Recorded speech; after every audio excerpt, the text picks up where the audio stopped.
Hello गधास। Jingle bell बजे, public नाचे लुंगी पहन के, तू भी ले ले मजे। हे जिंगल बेल बजे, जंगली बन जा बिना नहा के, मैं हंसूं तुझ पे। हे जिंगल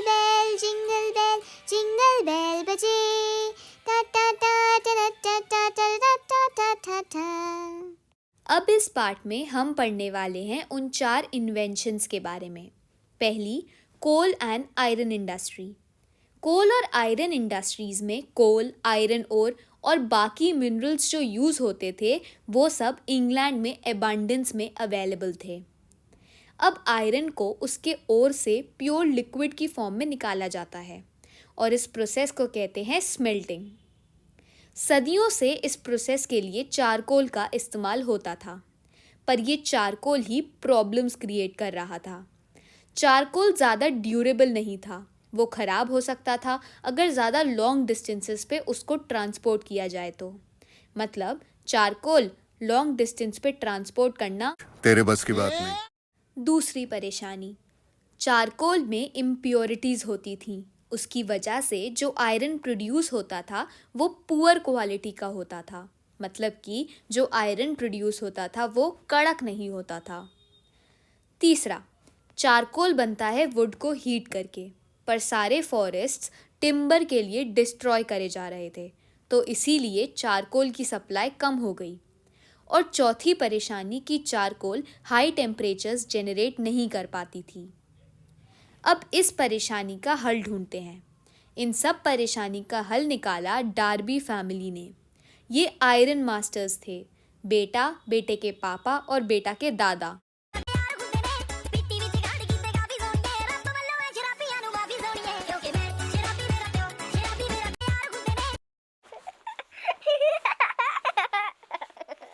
इनको कहते थे इब्राहिम डार्बी।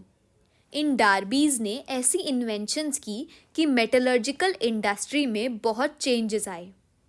तो अब आते हैं कोल और आयरन इंडस्ट्रीज़ में जो इन्वेंशंस हुए उसमें। फर्स्ट इब्राहिम डार्बी ने एक ब्लास्ट फर्नेस बनाया जो कोक से चलता है। फर्नेस यानी भट्टी। हमने पहले 4 प्रॉब्लम्स पढ़ी थी। पहली प्रॉब्लम क्या थी कि जो चारकोल है वो लॉन्ग डिस्टेंस ट्रांसपोर्ट नहीं किया जा सकता। अब चारकोल की जगह हम कोक यूज़ कर रहे हैं, तो वो प्रॉब्लम हमारी सॉल्व हो गई। दूसरी प्रॉब्लम क्या थी कि चारकोल में कुछ इम्प्योरिटीज़ होती थी जिसकी वजह से पुअर क्वालिटी आयरन बनता था।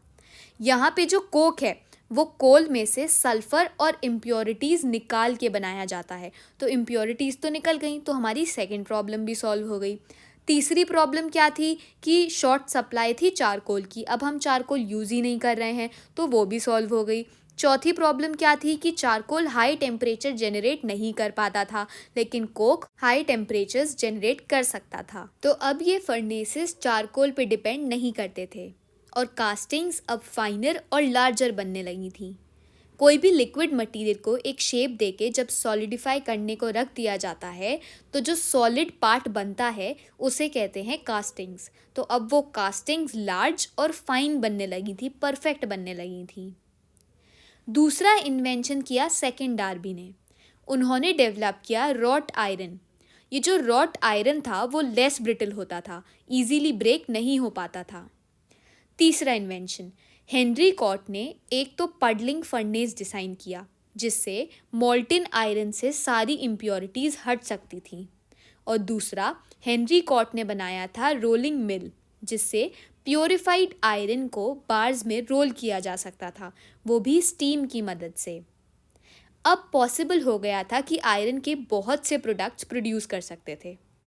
फोर्थ इन्वेंशन किया जॉन वाइकिनसन ने। जॉन वाइकिनसन ने बनाई पहली आयरन की चेयर्स। ब्रूरीज और डिस्टिलरीज के लिए कंटेनर्स, मतलब जहाँ बियर और अल्कोहल बनती है, और सभी साइजेस के पाइप्स बनाए थे उन्होंने। और उन्होंने पहली बार वाटर पाइप्स बनाने के लिए कास्ट आयरन का यूज़ किया था। Fifth invention third Ibrahim Derby ने किया। उन्होंने बनाया वर्ल्ड का पहला आयरन ब्रिज जो कि कोलब्रुक डेल में है, रिवर सेवन के ऊपर। अब जो कोल फील्ड्स थे वो कोस्ट के पास थे, जायज़ सी बात है, कोस्ट के पास हैं तो शिपिंग ट्रेड तो इंक्रीज़ होगा ही, और जब शिपिंग ट्रेड इंक्रीज़ हो रहा है तो शिप्स भी और बनेंगी, तो इसीलिए शिप बिल्डिंग भी इंक्रीज़ हो रही थी। और पता है सबसे सस्ते प्रोडक्ट्स पूरे यूरोप में कहाँ मिल रहे थे? ब्रिटिश आयरन इंडस्ट्री जो थी वो अपने प्रोडक्ट्स सबसे कम दाम में बेचती थी, और जितना आयरन पूरा वर्ल्ड मेल्ट कर रहा था उससे ज़्यादा तो ब्रिटेन अकेले ही कर रहा था। Oh my God! Wow! अब आते हैं कॉटन एंड स्पिनिंग इंडस्ट्री पे, यानी इस हाथ की दूसरी उंगली पे। ब्रिटिशर्स वूल और फ्लैक्स से क्लोथ्स बनाते थे, और कॉटन तो अपने देश में है ही बढ़िया, तो कॉटन को इंडिया से इंपोर्ट किया जाता था बहुत हाई कॉस्ट पे। अब बहुत से इन्वेंशंस हुए हैं जिसकी वजह से रॉ कॉटन को धागे में कन्वर्ट करना और उस धागे से कपड़े बनाने का जो काम है वो जल्दी जल्दी होने लगा है। पहले ये प्रोडक्शन वीवर्स के घर में ही हो जाता था, लेकिन अब वीवर्स के घर में प्रोडक्शन ना होके फैक्ट्रीज में होने लगा है। ब्रिटेन सारा रॉ कॉटन इंपोर्ट करता था, और जो फिनिश्ड क्लॉथ बनाता था उसका बहुत सारा हिस्सा एक्सपोर्ट करता था। अब देखते हैं टेक्सटाइल इंडस्ट्री में क्या क्या इन्वेंशंस आए। पहला इन्वेंशन, जॉन के ने 1733 में फ्लाइंग शटल लूम बनाया। इसकी मदद से ब्रॉडर फैब्रिक्स कम टाइम में बन पा रहे थे। दूसरा इन्वेंशन जेम्स हारग्रीव्स ने 1765 में किया। उन्होंने बनाया स्पिनिंग जेनी। इसकी मदद से अब एक ही इंसान एक ही टाइम पे बहुत सारे थ्रेड्स या यार्न स्पिन कर सकता था। तीसरा इन्वेंशन रिचर्ड आर्कराइट ने 1769 में किया। उन्होंने बनाया वाटर फ्रेम। इसकी मदद से अब जो थ्रेड्स थे वो स्ट्रॉन्गर बन पा रहे थे। चौथा इन्वेंशन, सैमुअल क्रॉम्पटन ने 1779 में द म्यूल इन्वेंट किया। इसकी मदद से जो धागे होते थे वो स्ट्रॉन्ग और फाइन बनने लगे। पांचवा इन्वेंशन, एडमंड कार्टराइट ने 1787 में पावर लूम बनाया। एक तो ये पावर लूम के साथ काम करना बहुत इजी था, दूसरी चीज़ जब भी धागा टूटता था तो ये मशीन अपने आप स्टॉप हो जाती थी, और इसका इस्तेमाल किसी भी तरह के मटेरियल को वीव करने में किया जा सकता था। अब आते हैं स्टीम पावर पे। स्टीम इतनी पावर जनरेट कर लेती थी कि वो लार्ज स्केल इंडस्ट्रीज़ को भी सपोर्ट कर पाए, मतलब वो इंडस्ट्रीज़ जो बहुत बड़ी बड़ी होती हैं।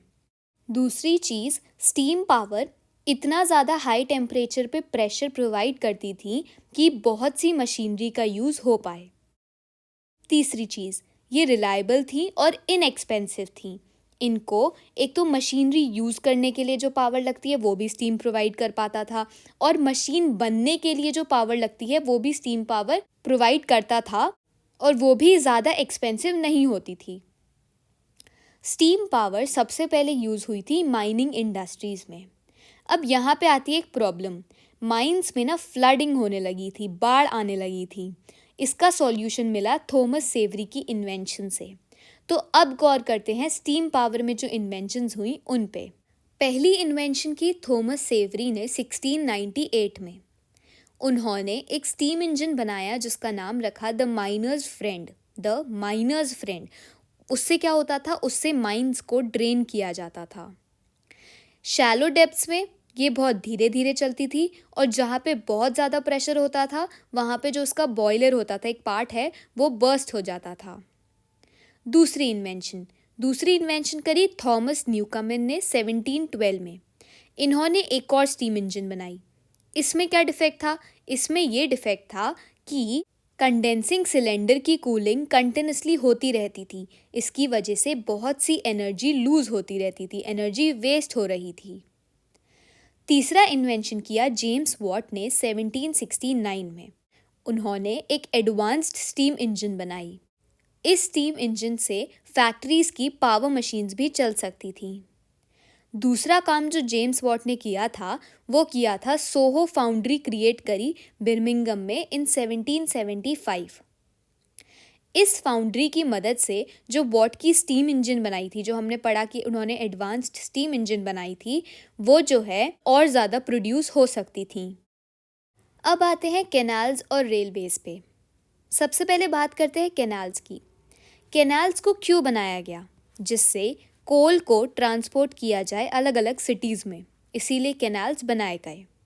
पर कोल का वेट इतना ज़्यादा होता है कि अगर रोड से ट्रांसपोर्टेशन करें तो वो बहुत धीरे धीरे होगा और वो बहुत ज़्यादा एक्सपेंसिव पड़ेगा। इसीलिए बड़े बड़े लैंड ओनर्स ने कैनाल्स बनवाए।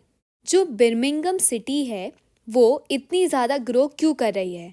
वो इसीलिए ग्रो कर रही है क्योंकि वो इस कैनाल सिस्टम के हार्ट पे है। मतलब कि वो लंदन ब्रिस्टल चैनल, मर्सी और हम्बर रिवर्स के बीच का जो कैनाल सिस्टम है उसका मेन हब है। अब आते हैं वर्सली कैनाल पे। वर्सली कैनाल पहला इंग्लिश कैनाल है। इसको जेम्स ब्रिंडली ने 1761 में बनवाया था। इस कैनाल को इसीलिए बनवाया गया था जिससे वर्सली पे जो कोल डिपॉजिट्स हैं वहाँ से कोल को कैरी करके अलग अलग सिटी में ट्रांसपोर्ट किया जाए। जब ये कैनाल बन गया तो कोल की प्राइस आधी हो गई। अब कैनाल मेनिया, इसमें बेसिकली हम देखेंगे कि कैसे कैनाल्स बढ़ने लगे, बहुत सारे नंबर्स में होने लगे। पहले 1760 से 1790 यानी इन 30 सालों में 25 नए कैनाल प्रोजेक्ट्स शुरू हुए। फिर 1788 से 1796 तक यानी कि इन 18 सालों में 46 नए कैनाल प्रोजेक्ट्स शुरू हो गए और उसके अगले 60 सालों में अराउंड 4000 कैनाल्स बन चुके थे। पर 1830s में क्या हुआ, कैनाल्स धीरे धीरे कुछ कुछ प्रॉब्लम्स दिखाने लग गए। इसीलिए अब रेलवेज थोड़ा ज़्यादा अच्छा ऑल्टरनेटिव लगने लगा। तो चलते हैं रेलवेज की तरफ। छक छक छक छक छक छक छक छक पा, छक छक छक छक छक छक छक छक पा। रेलवेज जो है वो पूरे साल अवेलेबल रहता था, चीप भी होता था और फास्ट भी पहुंचाता था। रेलवेज में 2 इन्वेंशंस को कंबाइन किया गया था। पहला इन्वेंशन आयरन ट्रैक की जगह वुडन ट्रैक लाया गया था और दूसरा जो हॉलेज होता था उसमें स्टीम इंजन लगाई गई थी। अब ये जो इन्वेंशंस रेलवे में हुए इसकी वजह से पूरा इंडस्ट्रियलाइजेशन का प्रोसेस एक बहुत ही हाई लेवल पे पहुंच गया। तो देखते हैं ऐसे क्या इन्वेंशंस हुए रेलवे में। पहला इन्वेंशन, रिचर्ड ट्रेविथिक ने 1801 में एक इंजन बनाई जिसका नाम था पफिंग डेविल। इसकी मदद से माइन के आसपास जितने भी ट्रक्स होते थे वो उनको ले लेता था। दूसरा इन्वेंशन किया जॉर्ज स्टीफनसन ने 1814 में। उन्होंने द ब्लचर नाम का एक लोकोमोटिव बनाया। मतलब कि जो ट्रेन का आगे वाला डब्बा होता है ना जिससे ट्रेन खिंचती है वो बनाया और उसका नाम रखा द ब्लचर। और ये लोकोमोटिव 30 टन्स का वेट खींच सकता था और 4 mph की स्पीड से हिल पे चढ़ सकता था। अब इन्वेंशंस की बात कर ही रहे हैं तो पहली रेलवे लाइन की तो बात करनी ही चाहिए। तो पहली रेलवे लाइन बनी थी स्टॉकटन और डार्लिंगटन, 2 सिटीज़ हैं उनके बीच 1825 में। इस रेलवे लाइन की मदद से जो रेल चलती थी वो 9 माइल्स की दूरी को 2 घंटे में कवर करती थी। पर 20 साल के अंदर अंदर 30 से 50 माइल्स 1 घंटे में कवर करना बहुत यूजुअल हो गया था। अब कैनाल मेनिया की तरह आते हैं रेल मैनिया पे। इसमें हम देखेंगे कि कैसे रेलवेज जो हैं वो बढ़ती चली गईं। 1830 से 1850 यानी इन 20 सालों में 6000 माइल्स रेलवे की बन चुकी थीं। 1833 से 1837 में 1400 माइल्स बन गई थीं और फिर 1844 से 1847 यानी कि 3 सालों में 9500 माइल्स बन गई थीं। और 1850s तक आते आते आधे से ज़्यादा इंग्लैंड रेलवे से कनेक्टेड था। उसका हर कॉर्नर दूसरे कॉर्नर से कनेक्टेड हो गया था। अब आती है होमवर्क की बारी। इस बार होमवर्क में ये पूरी टेबल कंप्लीट करनी है। इसमें दिए हैं इन्वेंशंस, तुम्हें लिखने हैं इन्वेंटर्स के नाम। फ्लाइंग शटल लूम किसने बनाया, स्पिनिंग जेनी किसने बनाया, वाटर फ्रेम किसने बनाया, द म्यूल किसने बनाया, पावर लूम किसने बनाया, माइनर्स फ्रेंड नाम की जो स्टीम इंजन थी वो किसने बनाई, सोहो फाउंड्री किसने बनाई, पफिंग डेविल किसने बनाया, द ब्लचर किसने बनाया और पहला आयरन ब्रिज किसने बनाया।